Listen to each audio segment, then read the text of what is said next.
Good evening, I'm Suzanne Verdi. Welcome to the programme. First tonight, London bucks the national trend in the European elections. While the Brexit Party won nationally, it was the Lib Dems who won the majority of votes here, and the biggest losers were the Conservatives. So let's have a closer look at voting in the capital. The outright winners were the Liberal Democrats, who took 27% of the vote, followed by Labour with 24%. The newly formed Brexit Party took 18% and the Tories got just 8% of the vote, down 14% from when the Euros were last held 5 years ago. So, how does this all translate? Well, the Lib Dems now have 3 MEPs, Labour 2, the Brexit Party 2 and the Greens have 1. Our political correspondent, Simon Harris, has more. You could call it a retirement present. This was outgoing Lib Dem leader Sir Vince Cable meeting his new MEPs next to Lambeth Bridge. London, for so long thought of as a Labour town, now has 3 Lib Dem MEPs. Labour only has 2. We had a huge swing from Labour to Liberal Democrats, and there's a good reason for that. I mean, we've seen that Jeremy Corbyn's Labour Party has dithered for too long. They've been sitting on the fence, not coming to a real clear stance on Brexit, and that has really damaged the Labour Party. The 8th is Lance Philip Anisel, commonly known as Lance Philip Foreman of the Brexit Party. London's new MEPs were unveiled late last night in a far from packed chamber at City Hall. They included the Brexit Party's Lance Foreman, a smoked salmon entrepreneur who showed me today where his East London factory was daubed with a swastika during the campaign. Mr. Foreman is Jewish. His father survived the Holocaust. Part of what we're trying to do in the Brexit Party is to pressurise the government to get this thing across the line, and it's already working. Even the threat of the Brexit Party has led to the Prime Minister resigning. It's led to all the candidates, or certainly a large number of the candidates, talking about putting no deal back on the table. For the Conservatives and Labour, last night's results in London were humiliating. London voters gave the 2 main parties a pasting. In Islington, Jeremy Corbyn's backyard, the Liberal Democrats beat Labour. And the Brexit Party got twice as many votes as the Tories in Hillingdon, where Boris Johnson's an MP.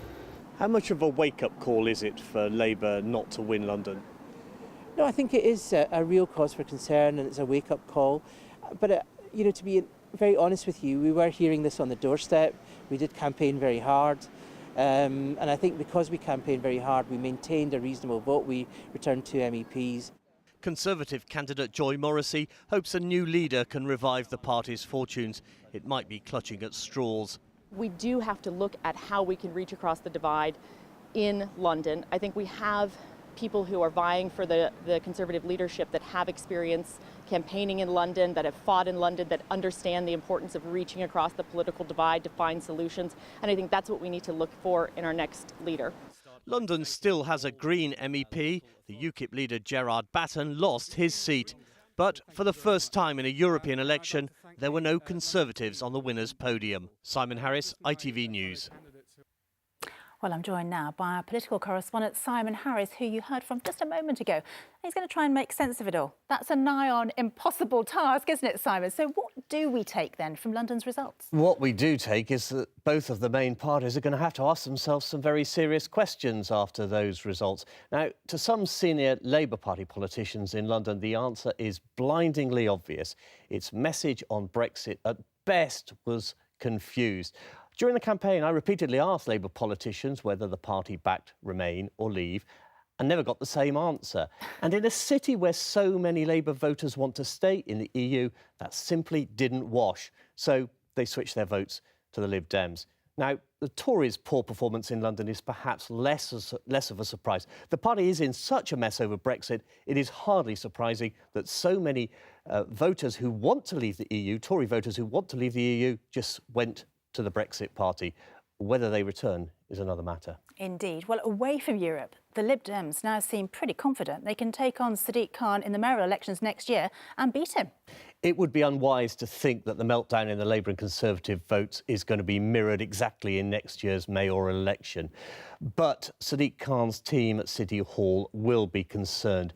Any resurgence by the Lib Dems could eat into his share of the vote, and that will potentially be damaging. Now, of course, there are other issues. Sadiq Khan has always made it clear where he stands on Brexit. He opposes leaving the EU and wants a second referendum. His own party may come round to his point of view at some point. And, of course, next May, who knows, Brexit may be done and dusted and might not hang over the campaign in quite such a way. A phrase we keep using. Who knows? Thanks ever so much, Simon. The Made in Chelsea reality star Spencer Matthews was at the centre of a real-life drama today when armed robbers stormed the luxury store he was in. He had to hide in a downstairs vault when a gang of masked men smashed through cabinets of the West End shop with sledgehammers and a machete. £500,000 worth of watches were stolen in the capital's latest moped robbery. Our correspondent Simon Harris has the details. They tried to ram open the front door with a scooter. When that failed, they attacked it with sledgehammers. There was nothing subtle about this raid on a high-end watch shop in the West End. Spencer Matthews, better known from his appearances in the reality show Made in Chelsea, is a regular customer and was inside.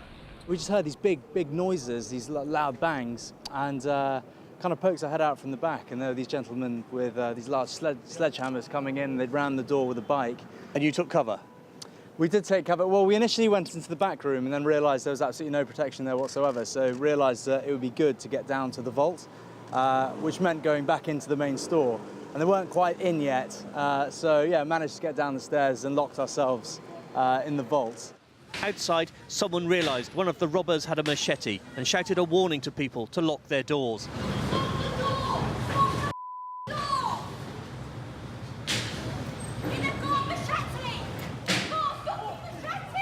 At that point, the raider with the machete charged at the man filming these pictures. He ran for his life and spoke to us afterwards, still shaken. They've seen me filming just over the road, and one of them got machetes, and he came straight after me. I've run away just right up to the corner, and he went back. It was very scary, yeah.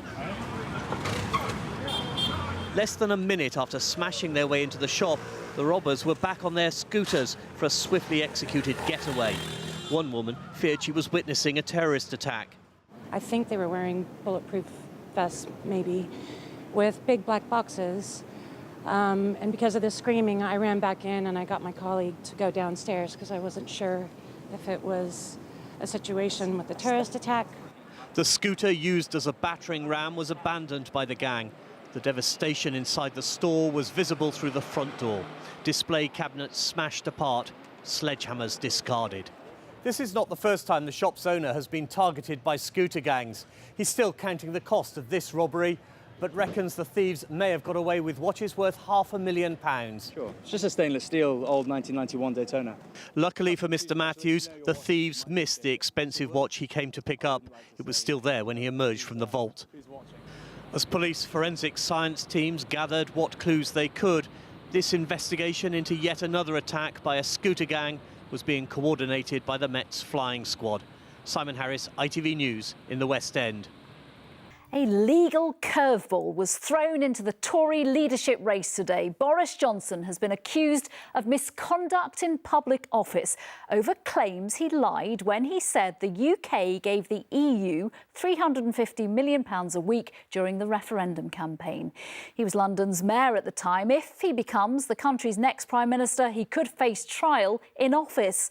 But his supporters condemn the timing of the legal action, a private prosecution, saying it's a stunt by a campaigner who's resentful of the referendum result. Here's our political correspondent, Simon Harris. It was the defining theme of the Leave campaign. Boris Johnson, a big red bus and some questionable maths. We can take back control of £350 million. £350 million a week, that comes to. Mr. Johnson was repeatedly challenged about the £350 million. Admit that figure is grotesquely misleading at best. I won't. But now he may have to answer to the courts. Marcus Ball is the self-styled private prosecutor behind the case. I have accused Mr Johnson, acting as a Member of Parliament and as the Mayor of London, of misleading the public by endorsing and making statements about the costs of European Union membership. It might look like a comedy sketch, but Mr Ball is deadly serious. He ran a social media campaign to raise £200,000 through crowdfunding. Boris Johnson is accused of committing 3 offences of misconduct in public office. One of the allegations refers to when he was Mayor of London here at City Hall in early 2016. He's said to have instructed City Hall staff to treat leaving the EU as official mayoral policy. Len Duval, the leader of the Labour group on the London Assembly, spent 8 years scrutinising Boris Johnson's performance. Generally, I think it's right that politicians should be able to account for what they say in public and what they are trying to tell the public. But personally, Boris has done this in City Hall. He was always doing this. He had confused the situations, mislead or oversell some of his policy issues. But Mr Johnson was defended today by one of his leadership rivals.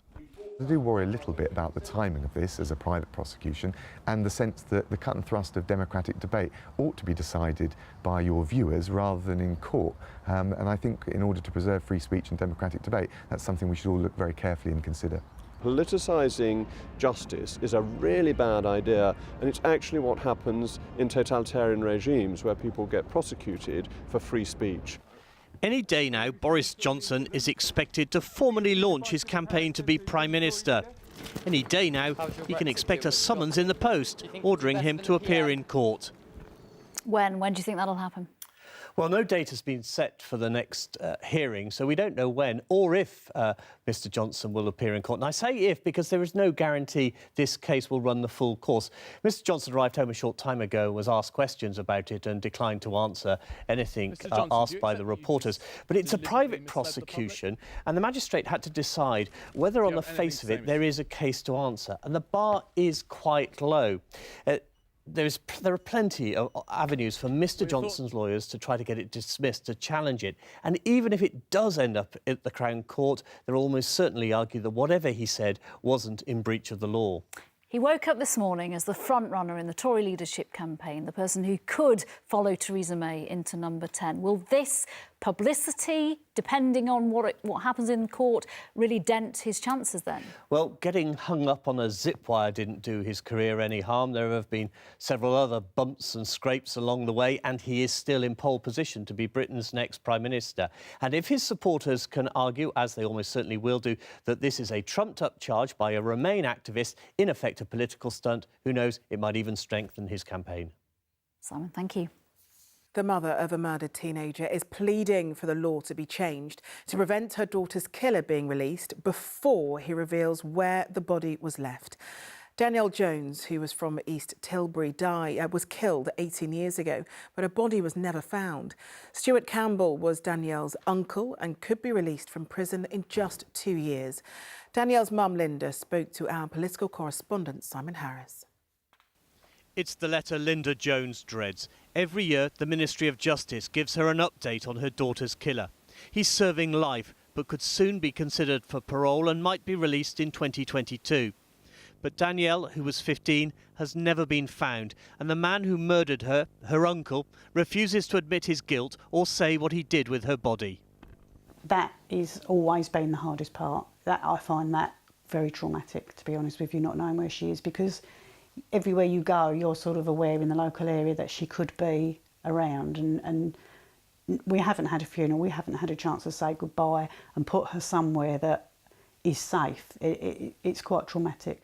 Danielle went missing from her hometown of East Tilbury in Essex 18 years ago. Her disappearance led to a huge search by members of the public, a big police operation and an anguished appeal for information from her mum. I'm so desperate to get her back.